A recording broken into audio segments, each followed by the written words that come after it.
रूपाची आपल्यावर कृपा व्हावी म्हणून तुळजाभवानीची करुणा भाकली आणि काय वर्णन केलंय, काय कशा पद्धतीने तिची आराधना केली, कशा पद्धतीने तिचं नामस्मरण केलं, तेव्हा कृपा झाली भवानीची आणि राजांना भवानी तलवार मिळाली ना. ते देवीचं कांती रूप आहे, ते तेज रूप आहे, पराक्रमाचं तेज आहे. देवी उमे कालिके आदिशक्ती शिवानंदिनी भक्त कल्याणिनी. देवी उमे कालिके आदिशक्ती शिवानंदिनी भक्त कल्याणिनी. चंडासुरच्छेदिनी भद्रकालिनी शंभासुर प्राण संहारिणी. चंडासुरच्छेदिनी भद्रकालिनी शंभासुर प्राण संहारिणी. दाक्षायणी शैल राजेंद्र कन्ये जगत स्वामिनी राजराजेश्वरी. दाक्षायणी शैल राजेंद्र कन्ये जगत स्वामिनी राजराजेश्वरी. कुळाची भवानी तुला प्रार्थितो हा शिवाजी रणी दे जय स्वामिनी. कुळाची भवानी तुला प्रार्थितो हा शिवाजी रणी दे जय स्वामिनी. देवी उमे कालिके आदिशक्ती शिवानंदिनी भक्त कल्याणिनी. चंडासुरच्छेदिनी भद्रकालिनी शंभासुर प्राण संहारिणी. शंभासुर प्राण संहारिणी. दे अंबिके दे शारदे असं वरदान मागितलं. मज अस्त्र दे मज शस्त्र दे. संहारण्या या दैत्यभूमी निर्दाळण्या सामर्थ्य दे. दे अंबिके दे चंडिके. हे देवीचं कांती स्वरूप आमच्या समोर आम्हाला दिसलं. तेजस्विता, तपस्विता आणि तत्परता हे त्या जीवनांचं दर्शन होतं. स्वामीजी म्हणायचे तारुणाईचे 3 तकार स्वामीजींनी तरुण पिढीला सांगितलेत. तेजस्विता, तपस्विता आणि तत्परता. देवीच्या या लक्ष्मी स्वरूपाबरोबर, देवीच्या या कांती स्वरूपाबरोबर देवीचं असं शक्ती स्वरूप महाराष्ट्राने नव्हे भारत देशाने इतिहासात अनुभवलंय. ते म्हणजे शिव आणि शक्ती. शिवशक्ती एकमेकांशिवाय अपूर्ण आहेत म्हणून आपण आपल्या देवतेचं स्वरूप अर्धनारी नटेश्वर असं त्या रूपामध्ये देवाची पूजा करतो ना. की या महिषासुर नावाचा दैत्य ज्यावेळी उन्मत्त झाला, सगळ्या लोकांना त्याचा त्रास व्हायला लागला, साधू संतांना यज्ञ कार्यासाठी हवीरभाग मिळेना, पृथ्वीला या दैत्याचा या पापाचा भार व्हायला लागला आणि ही आमची पृथ्वी माता गोरूप धारण केलं आणि ब्रह्मदेवांकडे गेली. नवरात्रीच्या या देवीचा अवतरण कशासाठी आहे, का आहे, कशामुळे आहे ते जर आम्हाला जाणून घ्यायचं असेल ना, तर ही पृथ्वी माता, ही भूमाता गोरूप धारण करून ब्रह्मदेवांकडे आली आहे आणि ब्रह्मदेवांसमोर गारहाणं घातलंय. का तर सृष्टीची रचयिता ते आहेत ना. निर्मितीचं काम करणाऱ्या ब्रह्मदेवांना सांगते की हा महिषासूर उन्मत्त झालाय, याचा भार आता पापांचा सहन होत नाही, लवकर काहीतरी करा. ब्रह्मदेवांनी विष्णूंना घेऊन थेट भगवान शिवांच्या समोर सगळ्यांनी उपस्थित राहावं आणि या 3ही देवतांचं तेज एकत्र झालं आणि देवी आईला म्हणजे पार्वतीला, आदिशक्तीला सगळ्यांनी गारहाणं घातलं की याचा निपात आता तू कर. म्हणून या देवी पार्वतीने अशी अट घातली की मी हे काम एकटीने नाही करणार, बहुता जनांचे मुखी यश घ्यावे, आमचे समर्थ सांगतात ना, सगळ्यांनी मिळून हे काम करायचं. कारण परित्राणाय साधूनाम विनाशाय दुष्कृताम धर्म संस्थापनार्थाय संभवामी युगे युगे, हे भगवंतांचं काम आहे. देवीचा अवतार या निमित्ताने का झाला? अवनीवरी आज महाप्रलय पातला, अवनीवरी आज महाप्रलय पातला, अवनीवरी आज महाप्रलय पातला, अवनीवरी आज महाप्रलय पातला,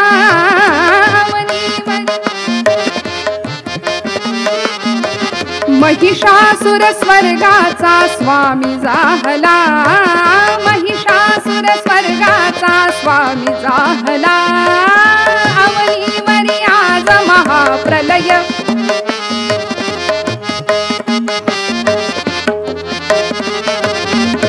देववीर ऋषी मुनीचे दुःख भोगिते, देववीर ऋषी मुनीचे दुःख भोगिते, तुमच्या विण आभा नाही गती, तुमच्या विण आभा नाही गती, अवनीवरी आज महाप्रलय पातला, अवनीवरी आज महाप्रलय पातला, अवनीवरी आज महाप्रलय पातला. देवतांनी तिच्याकडे गारहाण घालावं आणि मग या 3 देवतांची तेज एकत्रित झालं आणि अशी ती या 3ही देवतांच्या शक्ती म्हणजे महासरस्वती, महालक्ष्मी आणि देवी आदिशक्ती पार्वती माता म्हणजेच महाकाली या 3 रूपांचं सम्मिलीकरण झालं. ते तेज एकत्र आलं आणि या 3ही देवतांच्या शक्तींचे 2 हात आणि हिचे स्वतःचे 2 हात, 3ही देवतांचे 2 हात असं मिळून 8 भुजांची ही अष्टदुर्गा सज्ज झाली, कटिबद्ध झाली. आणि या प्रसंगामध्ये साग मदनी सानी धमग मग सा सज्ज झाली अस्त्रशस्त्र. या प्रसंगामध्ये देवीची स्तुती तर सगळ्या देवतांनी गायलीच, पण अनेक देवतांनी तिला या युद्धासाठी काही भेटवस्तू दिल्या, शस्त्र दिली. विष्णूंनी स्वतःचं चक्र देवीला प्रदान केलं, भगवान शिवांनी त्यांचं त्रिशूल तिच्याकडे दिलं, इंद्रानी स्वतःचं वज्र देवीला दिलेलं आहे. या प्रसंगामध्ये सप्तशतीमध्ये असा उल्लेख आहे की इंद्रानी देवीला सुरापात्र सुद्धा दिलंय, कारण रक्त बघायचंय. रक्त बघायचं नाही नुसतं, तर रक्त बीजाचा विध्वंस करताना, नाश करताना या महाकालीनी शेवटच्या 3 दिवसामध्ये रक्तबीजाला मारलेला आहे. नवरात्रीच्या या 3 दिवसामध्ये कौशिकी हा अवतार धारण केला, पूर्ण काळ्या रंगाची देवी झाली आहे. रक्तबीजाला मारत असताना वर्णन आहे की रक्तबीजाला मारताना त्याच्यावर प्रहार केला की त्याच्या शरीरातून निघणारा रक्ताचा थेंब ना थेंब जमिनीवर पडला की असे कितीतरी रक्तबीज पुन्हा तयार व्हायचे.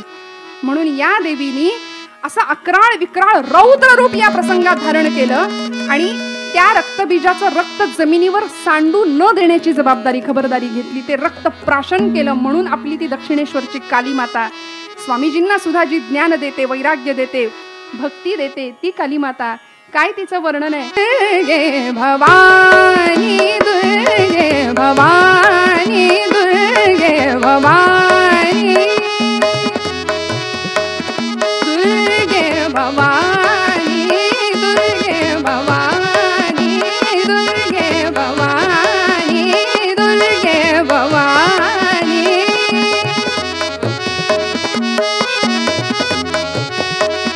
दुर्गे भवानी दया करू माता, दया करू माता, नित सुख करणी दुःख हरण दुर्गती नाशनी. दुर्गे भवानी दुर्गे भवानी दुर्गे भवानी. कशी आहे जगदंबा? हात खड्ग त्रिशूलधार, हात खड्ग त्रिशूलधार, हात खड्ग त्रिशूलधार.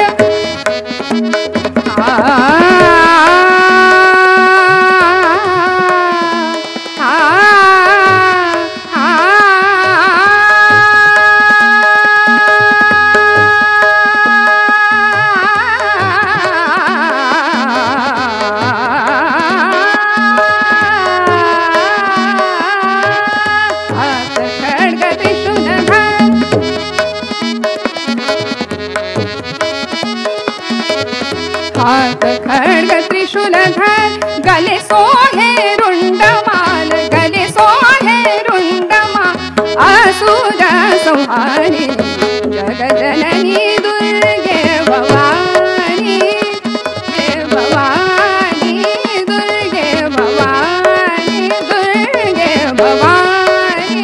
दया करू दया करू माता, नित सुख करणी दुःख हरणी दुर्गती नाशनी.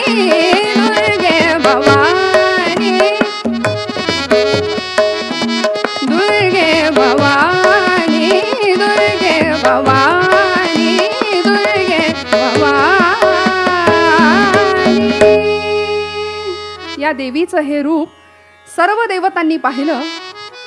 या 9 दिवसांमध्ये शुंभ निशुंभ, शुंभ निशुंभ म्हणजे मद मत्सर असूया अहंकाराचं प्रतीक असलेले हे सगळे राक्षस, आणि आमच्यामध्ये सुद्धा हे राक्षस आहेत बरं.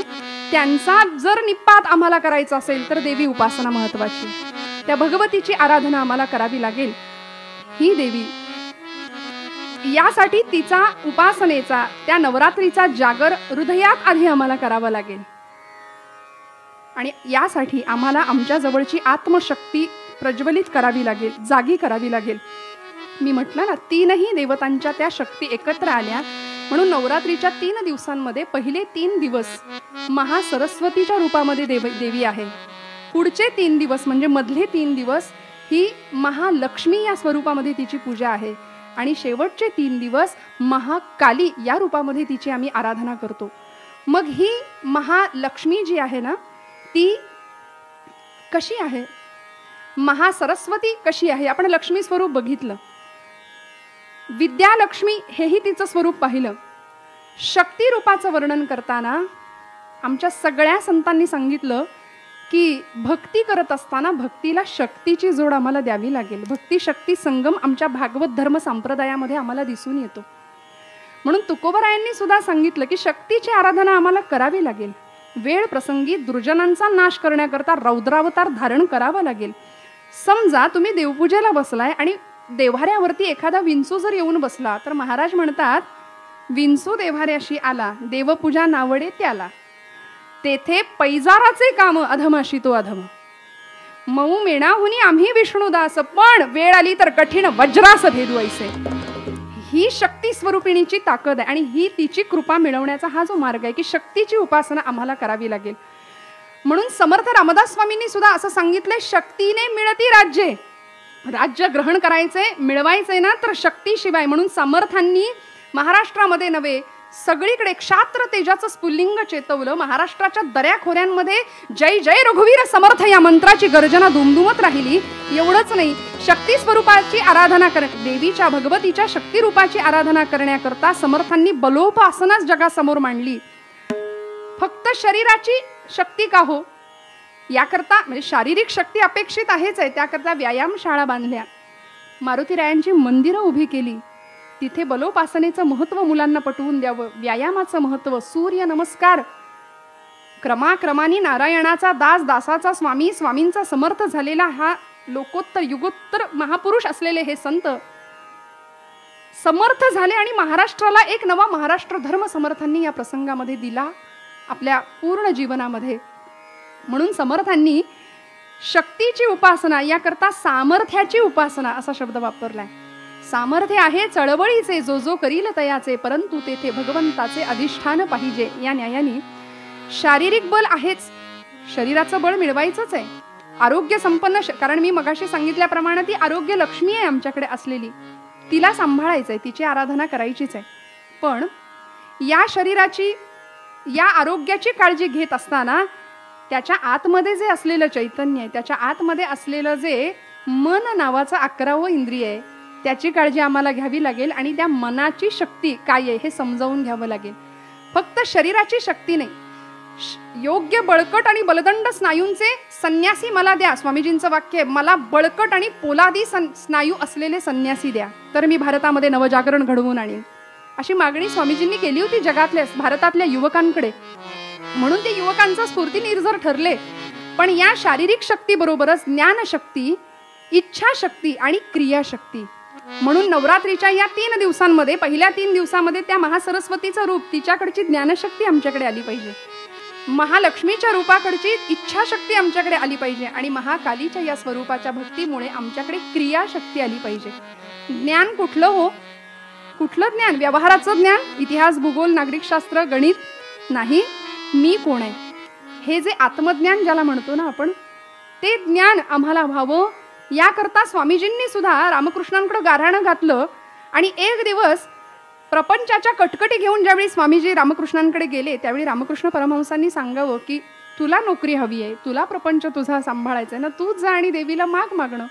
म्हणून दक्षिणेश्वरच्या त्या काली मातेसमोर स्वामीजी ज्यावेळी उभे राहिले ना, त्यावेळी जे मागायचं होतं ते विसरले.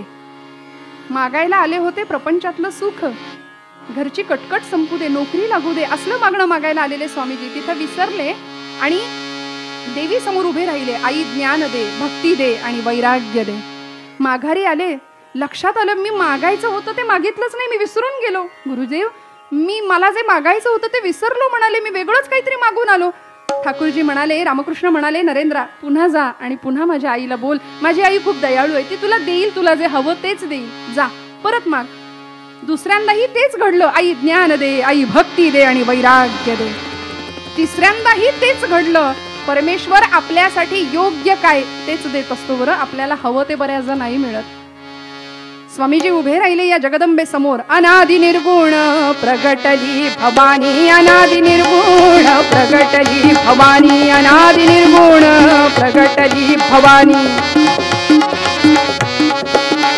मोह महिषासुर मर्दना लागुनी, मोह महिषासुर मर्दना लागुनी. विविध तापांची करावया झाडणी, विविध तापांची करावया झाडणी. भक्ता लागी तू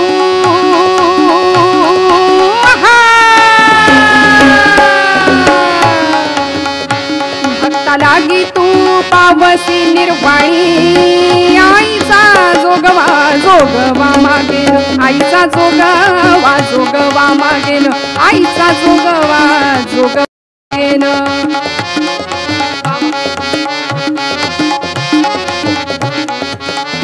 द्वैत सांडूनी माळ मी घालीन, हाती बोधाचा झेंडा मी घेईन.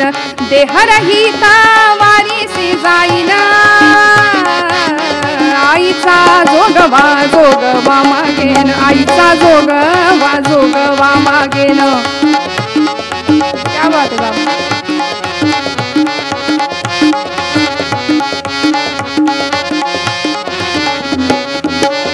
नवविध भक्तीच्या करुणी नवरात्र, नवविध भक्तीच्या करुणी नवरात्र.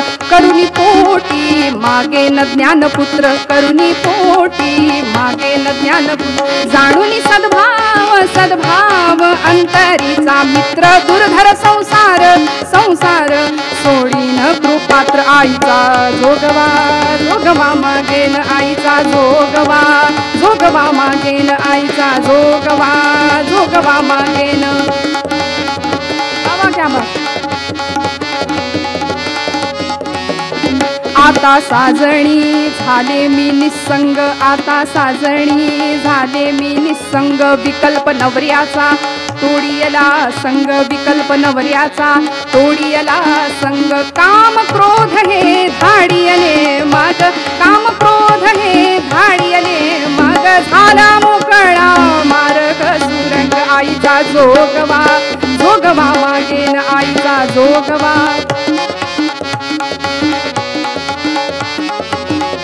अनादि निर्गुण प्रगटली भवानी, अनादि निर्गुण प्रगटली भवानी. मोह महिषासुर मर्दना लागून, त्रिविध तापांची तापांची करावया झाडणी. भक्ता लागी तू पावसी निर्वाणी. आईचा जोगवा जोगवा मागेन, आईचा जोगवा जोगवा मागेन, आईचा जोगवा जोगवा मागेन. जगदंबा माता की जय. ज्ञान भक्ती आणि वैराग्याचं दान देणारी ही जगदंबा आहे. इच्छाशक्ती तिची उपासना करत असताना, ज्याला मराठीत विल पॉवर आपण म्हणतो, असं सांगितलं की लवकर कळतं आणि सोपं. विल पॉवर म्हटलं की आम्हाला लवकर कळेल, पण इच्छाशक्ती म्हणजे काय हे फार थोडंसं अवघड काहीतरी आहे असावं असं वाटेल. म्हणून अंतःकरणातली ती जी शक्ती आहे ना, तिला जागं करावं लागेल. कारण मी सांगितल्याप्रमाणे एक जरी नकार आमच्या जीवनात आला ना, तर आमच्या आयुष्यातली असलेली ऊर्जा ती संपवून टाकण्याचं काम करतो. म्हणून प्रतिकूल परिस्थितीमध्ये सुद्धा प्रचंड इच्छाशक्तीची जर आमच्यावर, त्या देवीच्या शक्ती स्वरूपाची जर आमच्यावर कृपा असेल, ती इच्छा जर आमच्या अंतःकरणातली प्रबळ असेल ना, तर आम्ही शून्यातनं विश्व घडवण्याची ताकद भगवती आम्हाला देते. अगदी अलीकडचं उदाहरण 2011 साली जिचा रेल्वे अपघात झाला आणि तो अपघात इतका भयानक आणि भीषण होता, पण इच्छाशक्ती काय करू शकते. अरुणिमा सिन्हा नाव त्या मुलीचं. 26 वर्षाची पोर होती, 26 वर्षाचं वय आहे तिचं. या मुलीनी म्हणजे ती व्हॉलीबॉल चॅम्पियन, खरं तर खेळामध्ये प्रवीण असलेली ती मुलगी निघालेली आहे प्रवासामध्ये रेल्वेत बसून. जनरल डबा होता आणि त्या डब्यामध्ये मध्यरात्रीच्या वेळी, रात्रीच्या प्रसंगी काही चोर शिरलेत, काही गुंड शिरलेत आणि तिला तिच्या गळ्यामध्ये असलेली सोन्याची साखळी त्यांनी हिसकावून घेण्याचा प्रयत्न केला. पण खेळाडू वृत्ती होती तिची, तिने नकार दिला. पण 4-5 जण होते, त्यामुळे या चौघांनी सुद्धा तिला पकडलं आणि चालत्या रेल्वेतनं बाहेर ढकलून दिलं.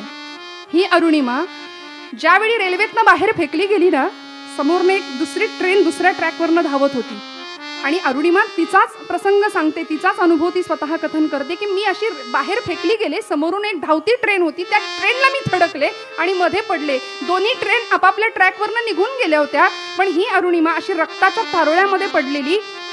कितीतरी वेळ झाला, संवेदनाच नष्ट झाल्या होत्या, बुद्धी काम देते की नाही कळत नव्हतं, डोळ्यांना दिसायला कमी यायला लागलं आणि नंतर काही वेळाने उठण्याचा प्रयत्न करते, आरोळ्या ठोकते, आकांत करते, कुणाला मदतीचा धावा करते, पण रात्रीची वेळ कुणीच नाही शेजारी. तो अपघात झाल्या क्षणापासून पूर्ण रात्रभर 7 तास ती 26 वर्षाची पोर त्या रेल्वे ट्रॅकवर पडलेली आहे. दोन्ही पाय, कळालं दुसरी ट्रेन पायावरनं गेलेली आहे. एक पाय पूर्ण तुटलेला आहे, दुसरा पाय असा लुळा, जीन्स घातलेली होती तिने, त्या जीन्स मधून असा तो लोंबकळत होता आणि रक्ताचा अक्षरशः थारोळं साचलेला आहे. वेदनेच्या सुद्धा पलीकडे गेलेली तिची मानसिकता. सगळ्यांचा धावा करतीये, पण 7 तास त्या रेल्वेच्या ट्रॅकवरती ती तशीच पडून राहिलेली आहे. आणि या क्षणाला अरुणिमा तिचा अनुभव ती कथन करते ना, ती सांगते की थोड्या वेळाने असं मी बघतीये म्हणाली तर तिथे उंदीर बरेचसे आलेले दिसले आणि माझ्या तुटलेल्या पायाचे लचके तोडत होते. हे सगळं ती डोळ्यांनी पाहते, पण उठू शकत नाही, उठताच येत नाही. पाठीच्या मणक्याचे सुद्धा काही भाग दुखावले गेले होते, मेंदू बधीर झाला होता. आणि अशा वेळी सकाळ झाली आणि मग तिथल्या लोकांनी तिला शहरातल्या दवाखान्यात नेलं, तिथं योग्य ती ट्रीटमेंट झाली. त्यानंतर कळालं की ही खेळाडू आहे. मग तिच्यावर योग्य तो उपचार झाला, पण एक पाय गमवावा लागला, तो खोटा आर्टिफिशियल तो पाय बसवावा लागला, दुसऱ्या पायामध्ये रॉड घालावा लागला. आणि ही मुलगी ज्यावेळी आता बरी होतीये, 2011 साली झालेला हा अपघात, 2013 साल उजाडलं, पण या 2 वर्षामध्ये तिला खेळाडू असलेलं अंतःकरण, शक्ती स्वरूपिणी, इच्छाशक्ती प्रबळ देवीचं स्वरूप.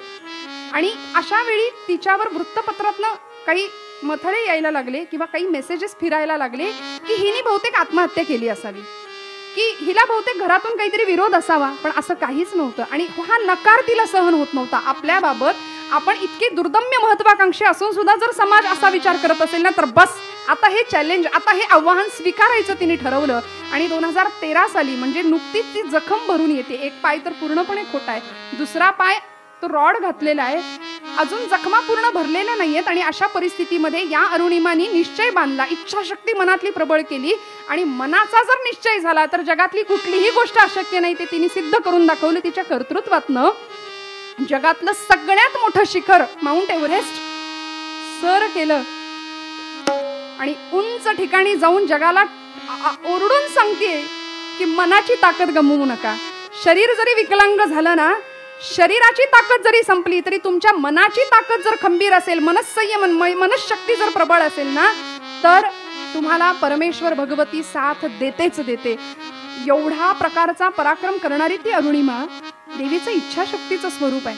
आणि ही इच्छा प्रबल झाली ना की ती इच्छा क्रियाशक्तीकडे जाते. इच्छा मनात असून उपयोग नाही, अमुक करीन तमुक करीन असं नाही. असे खूप लोक आहेत, या देशात क्रांती झाली पाहिजे असं पारापारावर बसून पत्ते कुटणारे लोक आज समाजात बरेच आहेत. वर्तमान पेपर वाचल्यानंतर तेवढ्यापुरती हळहळ व्यक्त करणारे लोक बरेच आहेत, असंख्य आहेत. पण झालं पाहिजे नव्हे, माझ्यापासून मी सुरुवात करतो ना. ही इच्छाशक्ती त्या क्रियाशक्तीकडे वळली पाहिजे. त्या भगवतीची कृपा आमच्याकडे होईल तेव्हा हे घडेल, त्यासाठी तिची आराधना करूया. हे सगळी चरित्र आमच्या डोळ्यासमोर ठेवूया. आणि अशी ही शक्ती रूपिणी जगदंबा ज्यावेळी तयार होते, सजते सर्व अस्त्रशस्त्रांनी, त्यावेळी अजून एक देवीचं रूप आमच्या तुमच्या डोळ्यासमोर येतं, ते म्हणजे झाशीची रणचंडी राणी लक्ष्मीबाई. भल्या भल्या पुरुष संस्थानिकांनी इंग्रजांपुढे माना तुकवल्या, पण ही राणी रणचंडी होऊन त्यांच्या पुढे उभी राहिली.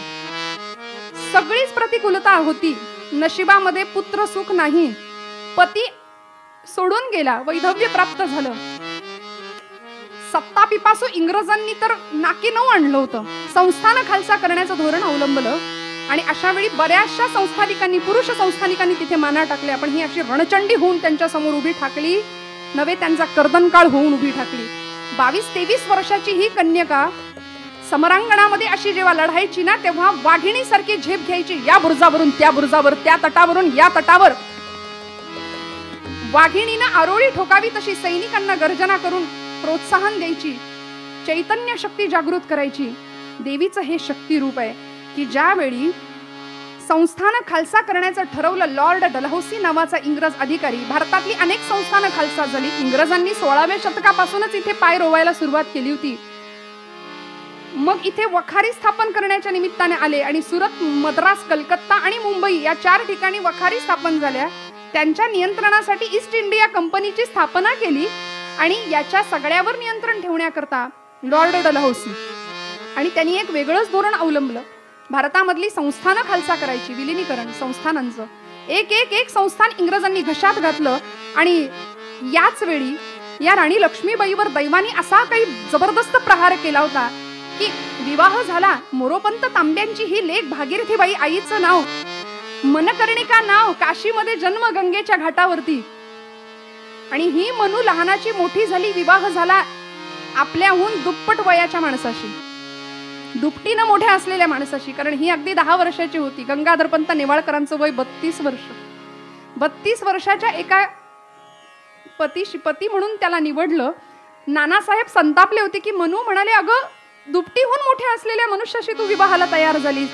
त्या 10 वर्षाच्या कन्यकेचे उद्गार होते. ती म्हणाली, नाना अरे मी माझ्या व्यक्तिगत प्रपंच सुखासाठी नाही लग्न करत आहे, विवाह करत आहे. मला माझ्या भारत मातेचं दुःख दूर करायचंय. लहानपणापासून आपण जी स्वप्न रंगवत आलोय ना ती आता साकार करून दाखवायची वेळ आली आहे नाना. अरे नाही काय म्हणतोस, हे बघ मला काही हत्तीवर झुलायचं नाही अंबारीत, मला छत्र चामर परिधान करून तिथे तो भोग नाही घ्यायचंय. पण लक्षात घे, या संस्थांची जर मी राणी झाले ना, झाशी संस्थांची, तर उद्या माझ्या दारामध्ये हत्ती असतील, तोफखाना असेल, घोडदळ असेल, पायदळ असेल आणि या सगळ्यांच्या बळावर मी इंग्रजांना आव्हान देऊ शकेन. त्या लग्नाला होकार दिला, लग्न झालं. आली झाशी संस्थांमध्ये लक्ष्मीच्या पावलांनी, म्हणून राणी लक्ष्मी असं तिचं नाव ठेवलं. खरं तर ती महाराष्ट्राची उत्तरेकडे गेली. बिजली म्हणायचे लोक तिला, बिजली बिजली, आणि अक्षरशः विजेप्रमाणे तळपायची. नशिबी पुत्रसुख नव्हतं, कारण पुत्र झाला होता पण 3 महिन्याचं अवघं लेकरू होतं. त्या चिमण्या पाखराला त्याचं ते प्रेत मांडीवर घेऊन आक्रंदन करत रडत होती, आपलं राणीपद विसरून. मूल गेल्यानंतर पतिदेव म्हणजे गंगाधर पंतांनी हाय खाली आणि पुढच्या 2 वर्षात गंगाधर पंत गेले. पुत्र गेला, पती गेला. ऐन 22व्या वर्षी वैधव्य, पुत्र सुख नाही. आणि अशा परिस्थितीमध्ये ही राणी काय करेल हो? घरामध्ये जावं, महालक्ष्मी समोर, देवी समोर बसावं. हे आई, जन्म झाल्यापासून, लहानपणापासून जे स्वप्न आता उराशी बाळगले ना ते मला साकार करण्याची संधी मिळालीये. सोबत कोणी नाहीये. तुझी साथ असू दे, तुझं वरदान असू दे, तुझे आशीर्वाद असू दे, तुझी कृपा असू दे, एवढं मागितलं. आणि मनसुबा ठरला, दत्तक विधान घ्यायचं, दत्तक पुत्र घ्यावा असा मनसुबा ठरला. आणि अर्ज केला कंपनी सरकारला. कारण झाशी संस्थान खालसा व्हायला नको, वारस नसलेली संस्थानं खालसा होत होती ना, म्हणून दत्तक विधानासंबंधीचा अर्ज इंग्रज सरकारला केला आणि त्याच्या निरोपाची वाट बघत राहिली. या दरबारामध्ये एक दिवस झाशीच्या राणीचा तो दरबार सजलेला होता. नागरिक हजर होते दरबारामध्ये. कंपनी सरकारचा वकील, त्याचं नाव होतं मेजर एलिस, हातामध्ये एक लखोटा घेऊन तो दरबारामध्ये हजर झाला. रामचंद्ररावांनी तो लखोटा घेतला. राणी आपल्या दत्तक पुत्र दामोदराला मांडीवर घेऊन बसलीये चिकाच्या पडद्याआड. आणि त्या एलिसने लखोटा दिला रामचंद्ररावांकडे. उपस्थिताचं प्रत्येकाचं काळीच धडधड करतंय की काय लिहिलं असेल, काय निकाल असेल कंपनी सरकारचा. दत्तक विधान मंजूर असेल का? झाशी संस्थान खालसा तर नाही ना होणार. आणि या परिस्थितीमध्ये काय होईल? होईल खालसा झाशी की दत्तक होईल मान्य, होईल खालसा झाशी की दत्तक होईल मान्य. आशा की भव्य निराशा, प्रश्न हाची चिंताजन्य. ऐका या निर्णय आले पुरवासी ते सामान्य. सगळेजण आले होते निर्णय ऐकायला कंपनी सरकारचा. आणि या प्रसंगामध्ये रामचंद्ररावांनी लखोटा उघडला, मजकूर वाचला आणि त्या मजकुराचा आशय एकच होता, दत्तक विधान नामंजूर आणि झाशी संस्थान खालसा. दरबारी जनांच्या काळजाचा खोका चुकला होता. सगळ्यांची मस्तकं सुन्न झाली आणि राणी चिकाच्या पडद्याआडनं गरजली, खामोश. तलवारीचा एक तलवार उपसली, तरदिशी तो पडदा फाडला आणि एका झेपेत मेजर एलिसला गाठलं. त्याच्या नरडीला तलवारीचं टोक लावलं आणि सांगितलं, मैं मेरी झाशी नहीं दूंगी. खालसा जाहली झाशी, झोंबले शब्द राणीसी. खालसा जाहली झाशी, झोंबले शब्द राणीसी. बोलली रेसिडेन्साशी, देणार नाही कोणाची, आवडती माझी झाशी, देणार नाही कोणाची. या झाशीसाठी आम्ही खडगाचे पाणी प्यालो, स्वातंत्र्य रक्षणासाठी रक्ताने कितीदा न्हालो, स्वर्गाच्या दारावरती यत्कीर्ती लिहाया झालो. मी विधवा अबला ऐसी, अन्याय कथू कवणासी, असहाय्य पाहुनी मजसी, अन्याय असा का करता, झाशीवर माझी सत्ता, अन्याय असा का करता, झाशीवर माझी सत्ता. मेरी झाशी नहीं दूंगी ही आरोळी या वाघिणीची डरकाळी इंग्रज सरकारला हादरवणारी ठरली. यानंतर युद्ध झाल्या, लढाया झाल्या, यश अपयश आपल्या हातात नाही. पण मी असं म्हणते की हिंदुस्थानच्या स्वातंत्र्याचा पाया जर कोणी भक्कम केला असेल ना, तर तो या रणचंडीने, या देवीच्या शक्ती स्वरूपिणीने. या स्वातंत्र्य यज्ञामध्ये या सुगंधित पुष्पाची आहुती गेली. म्हणून आज या सगळ्या स्वरूपांची आठवण आम्ही का करायची? कारण या प्रत्येक रूपामध्ये देवीचं शक्ती स्वरूप आहे, देवीचं कांती स्वरूप आहे, लक्ष्मी स्वरूप आहे, तुष्टी स्वरूप आहे, पुष्टी स्वरूप आहे, दया स्वरूप आहे, मातृ स्वरूप आहे, भ्रांती स्वरूप आहे, लज्जा रूपेण संस्थिता, लज्जा स्वरूप आहे. या सगळ्या रूपांनी ती देवी चराचर सृष्टीमध्ये विराजमान आहे. या देवी सर्व भूतेषु शक्ती रूपेण संस्थिता. नमस्तस्यै नमस्तस्यै नमस्तस्यै नमो नमः. म्हणून तिची आराधना करताना या पंचदिवसीय कथामालेमध्ये या देवी सर्व भूतेषु, तिचं स्थान चराचर सृष्टीमध्ये कशा रूपाने आहे, कुणाकुणाच्या रूपामध्ये ती अंश रूपाने आहे. आणि या कर्तृत्ववान महिलांच्या थोड्या थोड्या चरित्राचा परामर्श घेत असताना माझ्या अल्पवाणीनुसार आणि अल्पकुवतीनुसार हा प्रयत्न केलेला आहे. आपण सर्व गुणीजन श्रोते आहात. मनापासून सर्वांच्या चरणी, आदि माया आदि शक्तीच्या चरणी ही सगळी सेवा अर्पण करते. प्रबोधन भारती ही अत्यंत सुंदर आणि नावाजलेली असलेली संस्था. या संस्थेमार्फत हा जो कार्यक्रम